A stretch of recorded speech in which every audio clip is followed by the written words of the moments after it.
Hello friends. Last दो video में हम लोगों ने क्या सीखा है कि परचेज बिल को कॉमन लेजर एक्टिव करके कैसे एंट्री करते हैं और कॉमन लेजर को डीएक्टिव करके कैसे एंट्री करते हैं। ठीक है।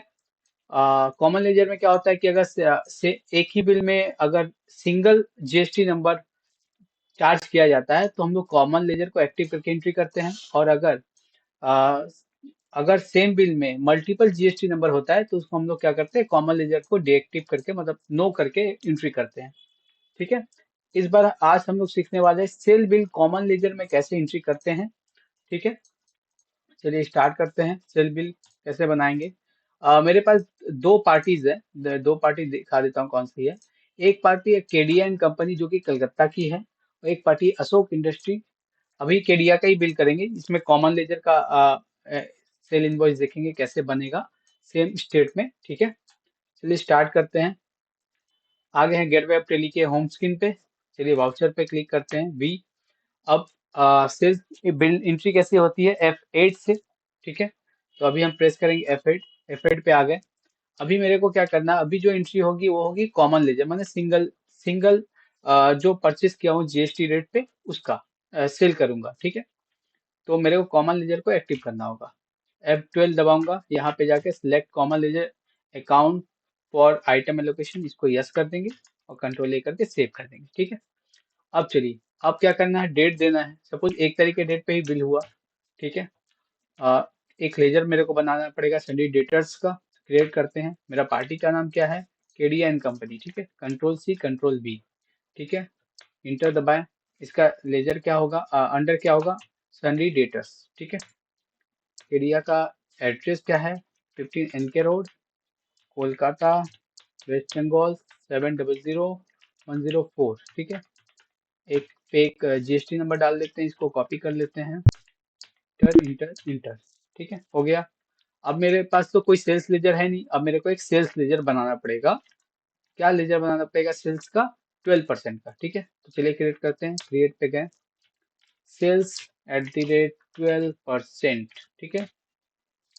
इस किस में जाएगा, सेल्स में, सेल्स अकाउंट।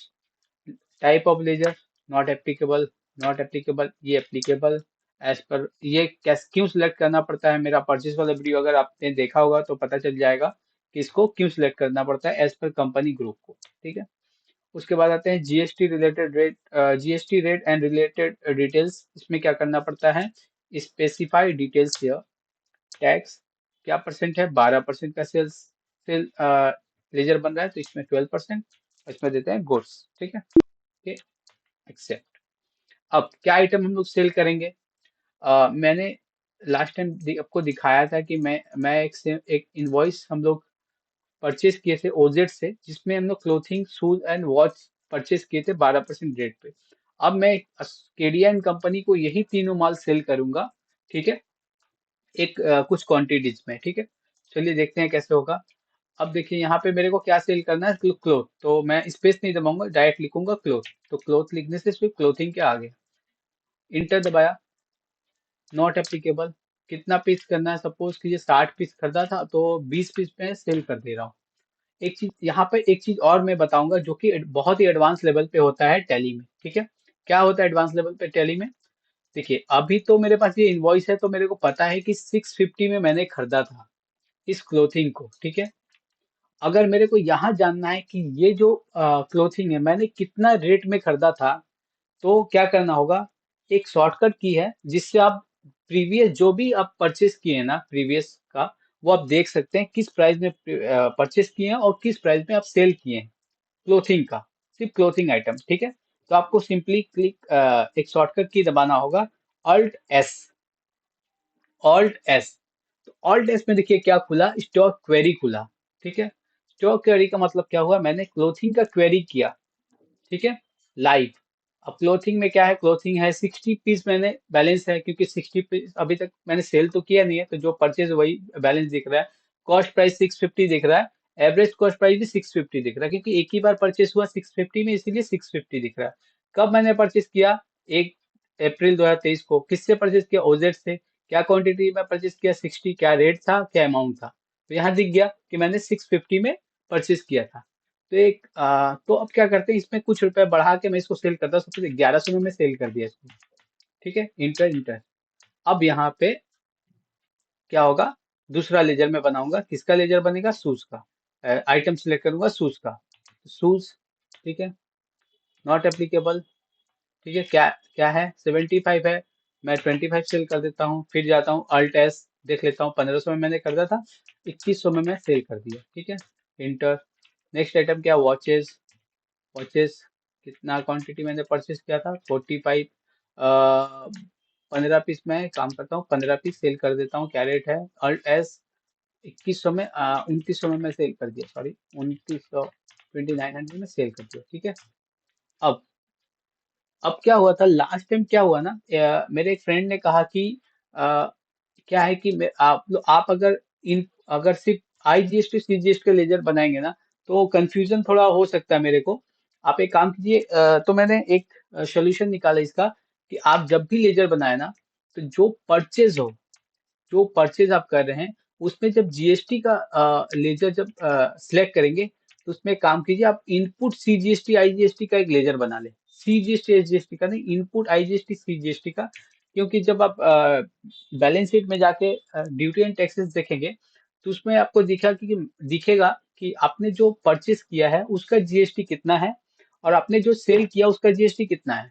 ठीक है, मैंने टोटल आउटपुट GST कितना हुआ, टोटल इनपुट GST कितना हुआ। ठीक है, इससे क्या होगा कि रिको करने में इजी होता है। ठीक है, अगर आप इनपुट अलग और आउटपुट अलग नहीं करते हैं, तो क्या होगा, ऑटो रिको होता रहेगा। ठीक है, तो ऑटो रिको में थोड़ा कंफ्यूजन हो सकता है, और अगर इनपुट और आउटपुट को अलग रखेंगे तो उसमें कंफ्यूजन नहीं होता है, बहुत कम होता है। ठीक है, नहीं के बराबर होता है। तो अभी देखिए, जितना भी मैंने माल खरीदा था ना, वो सारा परचेस का, वो सारा इनपुट IGST CGST का मैंने लेजर को रेक्टिफाई कर दिया, चेंज कर दिया। अभी हम लोग सेल का जब बनाएंगे, तो हम लोग आउटपुट CGST बनाएंगे, आउटपुट SGST बनाएंगे। क्योंकि जो कंपनी है, जो वेंडर है, KDN, जो ये मेरा क्लाइंट है, या कस्टमर बोल सकते हैं, जो मेरा कस्टमर है, उसको मैं जो सेल कर रहा हूँ, वो पार्टी भी कोलकाता की है, और XYZ कंपनी भी कोलकाता की है। ठीक है, तो सेम स्टेट हो गया, वेस्ट बंगाल, वेस्ट बंगाल। तो मैं CGST का एक लेजर बनाता हूँ, आउटपुट CGST। तो alt C, output CGST at the rate, क्या था, 6%। 6% ये जाएगा ड्यूटी एंड टैक्सेस में। ठीक है, GST, सॉरी, GST CGST 6%। ठीक है, हो गया, कैलकुलेट हो गया। फिर एक लेजर बनाता हूँ, output SGST eight the rate 6%। ठीक है, टी टैक्सेस, GST एस और EPGST 6%। तो ये मेरा वाउचर एंट्री हो गया। Total 60 piece, 130, 60। ठीक है, तो इसका अगर प्रिंट लेते हैं हम, तो देखिए प्रिंट कुछ ऐसा आएगा। इनवॉइस नंबर आ गया, डेट आ गया, कि कौन बिल कर रहा है, XYZ बिल कर रहा है। सिप किसको कर रहे हैं हम लोग, KDN कंपनी को। बिल किसको कर रहे हैं, KDN कंपनी को। ठीक है, क्या आइटम्स हैं, क्या HSN कोड है। HSN कोड क्यों हम लोग को नहीं देना पड़ा, क्योंकि हम लोग ने जब आइटम क्रिएट किया था ना, तभी हम लोगों ने HSN कोड डाल दिया था आइटम में। तो इसलिए आइटम कोड, जो भी हम परचेस करते हैं और उसके बाद जो हम सेल करते हैं उसी आइटम को, तो हमें चेंज नहीं करना पड़ता है। अगर हम चेंज करेंगे ना, तो ये फिर GST की इशू में आता है। ठीक है, तो क्या होगा कि ठीक है, तो क्लोथिंग, शूज एंड वॉच मैंने सेल किया, ये क्वांटिटी में इस रेट पे। टोटल बिल, आउटपुट CGST आ गया 6%, SGST 6%, 1,32,000। ये तीनों GST का अलग अलग आपका डिटेल्स आ गया। ठीक है, ये डिटेल्स है कि, ठीक है। उसके बाद यहाँ पे साइन करके आप कुछ भी दिखा सकते हैं। इसमें बैंक डिटेल भी आप एक्टिव कर सकते हैं, यहाँ पे कॉन्फ़िगर में जाके।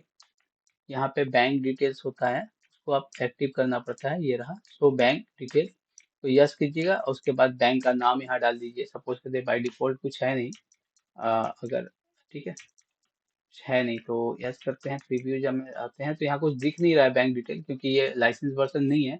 तो वहाँ पे बैंक डिटेल, अगर लाइसेंस वर्जन होता है तो बैंक एक्टिव हो जाता है। ठीक है, तो उसके बाद आप यहाँ पे बैंक डिटेल दिखा सकते हैं कि इस बैंक पे आपको पेमेंट करना है। ठीक है, ये हो गया एक video without with common ledger का। ठीक है, नेक्स्ट वीडियो में देखेंगे विथ विदाउट कॉमन लेजर से कैसे बिल की एंट्री करेंगे। ठीक है, तो चलिए इसको सेव करते हैं, आगे बढ़ते हैं। ठीक है, थैंक यू यहाँ तक देखने के लिए। अच्छा लगे तो लाइक, सब्सक्राइब और शेयर जरूर करें। Thank you very much.